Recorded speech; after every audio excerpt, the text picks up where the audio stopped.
Bonjour chers téléspectateurs, bienvenue dans votre émission À vous la parole. Aujourd'hui, comme était prévu, nous allons parler sur trois sujets qui concernent l'actualité de notre pays. Nous allons aborder un peu concernant l'interdiction des ventes de support dans les établissements publics. Et puis nous allons aussi aborder l'évolution du tas de droits dans notre pays. Et puis on va prendre aussi l'actualité du moment, l'état des sièges. Dans tout ça, on a comme invité le professeur Yenga. Mais avant de commencer tout ça, j'aimerais que le professeur Yenga se présente d'abord. Bonjour héritier. Bonjour, moi c'est Arthur Yenga, je suis professeur à l'IFASIC. Je crois que ça peut se faire comme ça pour le moment. Bon, professeur Yenga, concernant l'interdiction du support, tel que le président de la République, Félix Antoine Tshilombo, a interdit le vente de support au sein des universités, y compris les instituts supérieurs. Qu'est-ce que vous pensez à cette décision du chef de l'État? Ma première réaction, c'est de dire que voilà, c'est le prototype d'un faux problème posé à une vraie question. Pourquoi c'est un faux problème? Le problème, il est faux parce que ce n'est pas d'abord le chef de l'État a choisi de s'adresser aux étudiants s'agissant des supports, mais la démarche ou la sagesse aurait été qu'il contacte les instances qui s'occupent de l'enseignement, le ministère, les conseils d'administration des universités, les organisations des professeurs, il y a des associations de professeurs et tout ça. Il aurait pu essayer de poser les problèmes, discuter, négocier avec ces instances-là et ces partenaires-là qui existent, qui ne pouvaient que lui répondre s'il avait besoin d'avoir des informations par rapport à cette préoccupation, si c'en est une. La préoccupation, je dis que c'est peut-être une vraie question parce que quand on voit la réglementation concernant la circulation et la production de syllabus, c'est d'abord une disposition légale. Hein, c'est une disposition légale. Il y a un vademecum qui oblige les enseignants de produire les supports. Des deux, ça fait partie du vademecum, comme je le disais. Il faut aussi ajouter d'ailleurs que la production du syllabus est un des critères pour la nomination, pour le passage de grade. Donc, vous êtes bien obligé, comme professeur, pour monter d'un grade vers un autre, notamment pour passer de professeur associé à professeur, vous devez produire un syllabus. Et donc, si on interdit la vente de syllabus, c'est-à-dire que cette loi-là, sur le passage de grade, doit être modifiée. Est-ce qu'il y a un problème sur la circulation ou la vente des syllabus? Bon, il peut y avoir un problème. Dans le monde entier, la pratique des syllabus est une pratique courante dans tous les campus, à travers toutes les universités. Je ne vous interdis pas de parler, monsieur. Mais le chef de l'État a accompli juste la volonté des étudiants. Les étudiants disaient qu'il y a des cours qui ne devaient pas même avoir le support, même si les étudiants sont là pour bien comprendre, mais chaque professeur cherche toujours à produire un support pour prendre un peu des moyens. Non, il ne faut pas non plus généraliser. Tous les professeurs ne produisent pas de syllabus. Certains professeurs, je peux dire. Et tous les professeurs, même quand ils ont produit les syllabus, tous ne les vendent pas. Hein? Tous les professeurs ne vendent pas les syllabus. Il y en a qui mettent les supports gratuitement à la disposition des étudiants. Parlons de vente. S'il y a eu des dérives, je ne peux pas récuser le fait qu'il y ait des dérives. Mais s'il y a des dérives, on peut le corriger. Notamment, un des sérieux problèmes qui se pose sur la vente de syllabus, pour les professeurs qui vendent des syllabus, c'est la relation directe qu'il y a entre le professeur et l'étudiant. C'est-à-dire que le professeur vend le syllabus directement aux étudiants. Ça altère la relation pédagogique. Le professeur n'est pas un commerçant. Donc on ne devrait pas avoir une relation où c'est le professeur qui est debout, qui négocie et qui vend le syllabus aux étudiants, qui lui remettent de l'argent. Ce n'est pas à l'université, c'est pas comme ça là, ça ne se passe pas comme ça. Il y a des centres d'édition universitaire où le professeur dépose le syllabus et les étudiants vont, c'est comme quand vous écrivez un livre, mais vous déposez le livre chez l'éditeur, en librairie, des gens vont en librairie pour acheter le livre. C'est la même chose pour le syllabus. On devrait donc régler, les établissements devraient régler cette question-là, par exemple en faisant en sorte que les professeurs déposent à l'établissement tout le syllabus et que les étudiants payent, je donne un exemple, un frais unique. Quand ils ont payé ces frais, ils accèdent à tout le syllabus ou on sous-traite la production du syllabus à des cybercafés, à des maisons, à des maisons d'imprimerie ou quoi, qui devaient régler ça. Ça, effectivement, cette relation, elle est mauvaise. Ou encore quand certains collègues vont jusqu'à obliger les étudiants à payer le syllabus, il n'y a pas d'obligation. Il n'y a pas d'obligation.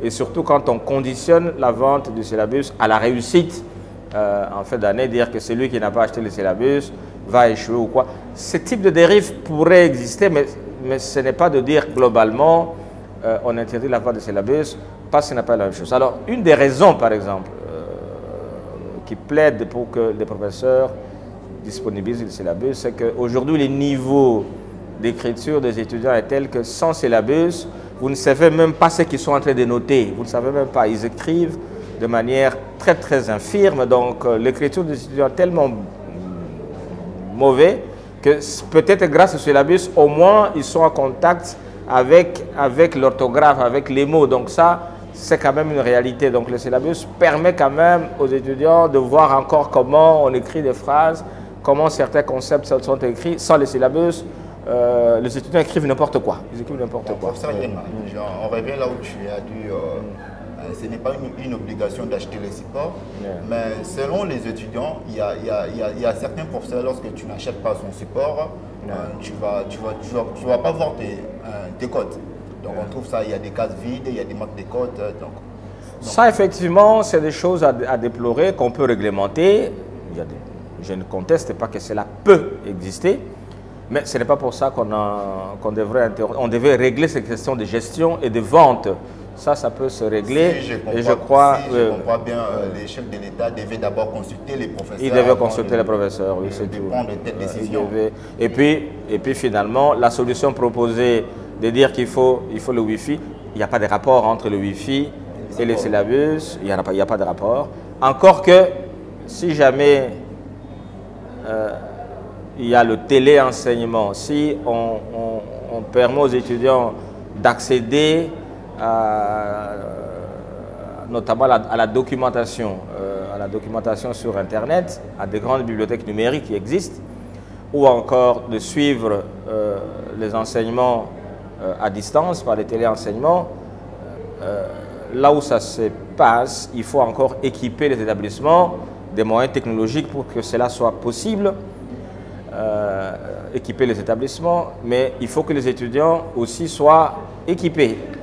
Les téléenseignements ne se fait pas avec les Android, ça ne se fait pas avec les téléphones, donc il faut avoir au préalable, faire en sorte que les étudiants accèdent et puissent disposer chacun d'un ordinateur. Ça aussi, il faut le dire. Donc, il faut que chaque étudiant ait un ordinateur pour que cela puisse fonctionner. Sans ordinateur, même le Wi-Fi, avec les petits téléphones qui n'ont pas suffisamment de capacité en termes de vitesse ou de capacité même pour absorber le téléchargement, ce n'est même pas possible. Donc voilà, c'est une question globale.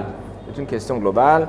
Il faut aller jusqu'aux équipements, faire en sorte que les serveurs soient puissants, faire en sorte que les salles soient connectées, faire en sorte qu'il y ait des machines qui permettent à chaque auditoire d'être connecté et aux différentes machines de s'interconnecter. Que les professeurs et les ordinateurs, ce n'est pas garanti. Que les professeurs sachent utiliser les ordinateurs pour préparer leurs cours, pour formater le cours et les mettre sur Internet. Et de l'autre côté, que les étudiants aussi aient des ordinateurs pour pouvoir accéder à ces fichiers, à ces supports. Voilà, donc c'est une question beaucoup plus complexe et beaucoup plus large. Et pour que ça marche, il faut travailler à tous ces niveaux. L'État doit mettre vraiment des moyens. Il faut beaucoup de moyens. Mais le premier moyen, c'est que le pays doit être... l'ensemble du pays doit passer... la solution aujourd'hui, c'est qu'il faut la fibre optique. Donc, il faut que le pays soit... Ce n'est pas 3 ou 4 établissements, l'UPN, l'UNIKIN, je ne sais pas, l'IEC, et tout, ce n'est pas l'enseignement supérieur. Hein. L'enseignement supérieur, c'est non seulement Kinshasa, c'est l'ensemble de toutes les provinces et de toutes les universités à travers le pays. Bon, professeur Atriana, parlons un peu de l'évolution de l'état des droits. Comment vous êtes en train de voir l'évolution de l'état des droits depuis l'arrivée du nouveau président Félix-Antoine Tshisekedi Tshilombo?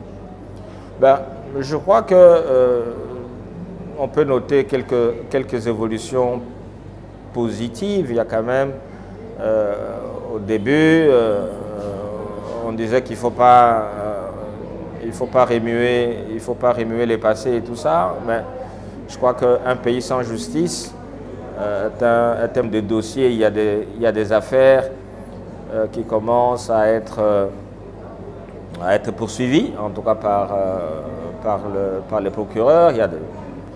Il y a l'inspection générale des finances qui est de plus en plus diligente quelques enquêtes.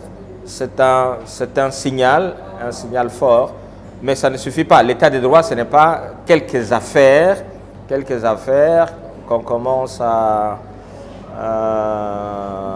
interroger ou pour lesquelles on demande des investigations, ainsi de suite.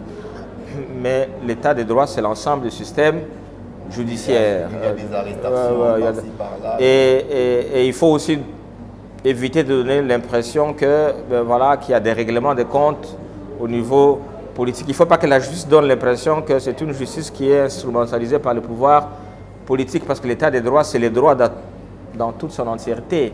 Hein. Il y a encore beaucoup de personnes dont les droits ne sont pas reconnus, sont bafoués. Il y a beaucoup de gens à qui on a arraché des biens. Ça aussi, donc au niveau déjà la justice est une machine lourde, mais parfois il y a des gens qui sont encore dans les prisons sans avoir été jugés, ainsi de suite. Bon voilà, il y a beaucoup de problèmes fonciers. Si vous allez dans nos cours de tribunaux, la majorité, en tout cas au niveau élémentaire, au niveau des tribunaux de paix, beaucoup de conflits sont de conflits parcellaires. Donc toutes ces questions doivent, je dis que ce n'est pas en un jour, mais c'est un processus, on a mis le pied, mais il faut une réforme en profondeur de notre système judiciaire. Je ne parle même pas de la corruption, parce que dans certains cours de tribunaux, c'est encore, il faut avoir de l'argent même pour que le procès puisse se tenir. Un avocat, il faut le payer, tout ça. Ce sont des questions importantes. C'est des questions importantes. Il faut veiller à tout ça. Donc on n'y est pas encore arrivé.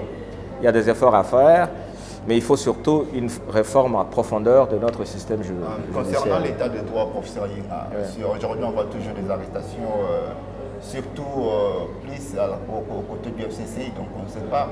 Il y a plein de ministres qui ont fait de mauvaises choses, mais ne sont pas arrêtés, qui sont, je peux dire, à l'UDPS, si je ne me trompe pas. Je ne sais pas, je ne connais pas, je ne connais pas encore de cas de ministres qui sont... Mais dans ce cas-là, s'il y a eu vraiment des abus du côté des ministres de l'UDPS, mais je n'ai pas de preuves, je ne sais pas. Il n'y aurait pas...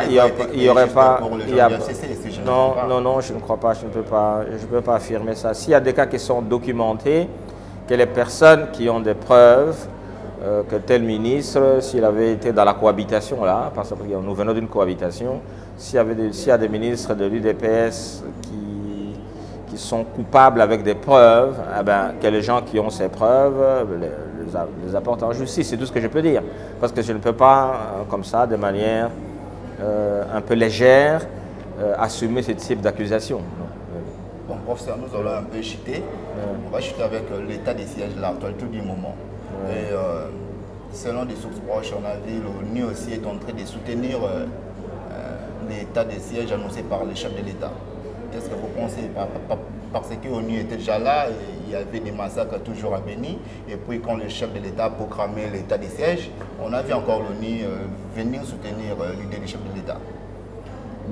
L'état des sièges, ça n'a pas été proclamé par rapport à l'ONU nécessairement. L'état des sièges a été proclamé par rapport à une situation d'instabilité, d'insécurité qui sévit à l'est de notre pays depuis déjà à peu près deux décennies, entre 18 et 20 ans.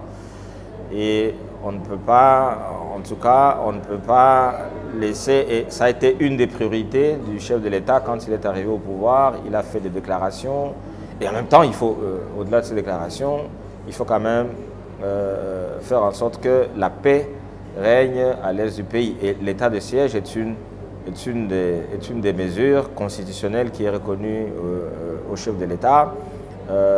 Voyons simplement quel résultat. C'est une question complexe parce que la guerre qui se mène à l'Est est une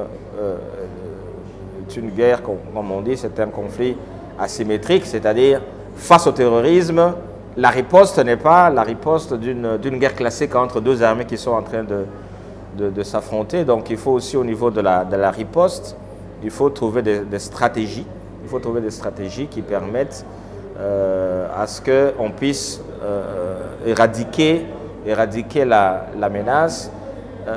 Et je crois que un des moyens, ce sera de rétablir la confiance entre la population et son armée. Si cette confiance est rétablie, alors si l'armée peut bénéficier de la coopération de la population, parce que la population, il n'y a que la population qui peut dénoncer qui, là, dans la communauté, est infiltré, qui est caché et tout ça. Parce que si la population ne dénonce pas, ben vous pouvez passer, mais ces gens-là, ils sont là, ils seront toujours dans Tous ne sont pas dans la forêt, hein. Il y en a qui vivent avec la population dans les cités et tout ça. D'autres sont même des enfants, des enfants de ces communautés, de ces villageois.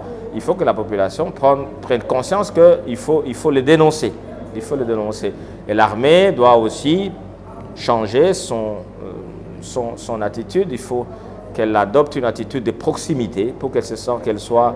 Il faut une communication de proximité pour que l'armée soit de plus en plus proche des populations. Parce que pour le moment, de manière classique, pour schématiser, ben, la population a peur de voir les forces de l'ordre, hein, que ce soit quand on voit un policier ou un militaire, la réaction spontanée, c'est qu'on a peur. Il faut travailler pour que cela change. Il faut que quand on voit un homme en uniforme, on se sente protégé et rassuré pour que la population se sente en mesure d'aller vers les militaires pour dénoncer ces forces-là. Hein, notamment, c'est par la collaboration étroite, par la confiance qu'on doit installer entre nos soldats et nos populations qu'on arrivera. C'est un des moyens. C'est un des moyens. Mais les moyens classiques utilisés par l'armée pour aller détruire, si on découvre... terminer, est-ce que c'était vraiment une bonne idée? Oui. L'état de siège. Et les Kenyans? Non, ça c'est autre chose. Pour le moment, pour faire face à cette agression, le terrorisme, il est international. Ça n'agit pas que notre pays a 9 frontières. Et du côté où la menace se passe à l'est, il y a déjà des pays notamment le Kenya, l'Éthiopie et tout ça, la Somalie et tout ça, où ces terroristes ont des bases arrières. Donc il faut absolument obtenir la collaboration de ces pays-là pour que, au niveau de leurs frontières, que les terroristes ne soient pas ravitaillés ou trouvent des refuges. Donc il faut une collaboration avec plusieurs pays pour qu'on arrive à freiner ou à éradiquer cette menace-là. Merci, professeur Yenga, d'avoir intervenir. Je vous remercie encore de répondre à notre invitation, professeur Yenga. Merci, chers téléspectateurs. Restez toujours branchés sur votre chaîne Congo Presse TV officielle. N'oubliez pas de vous abonner pour ne pas manquer. Restez toujours là. Merci.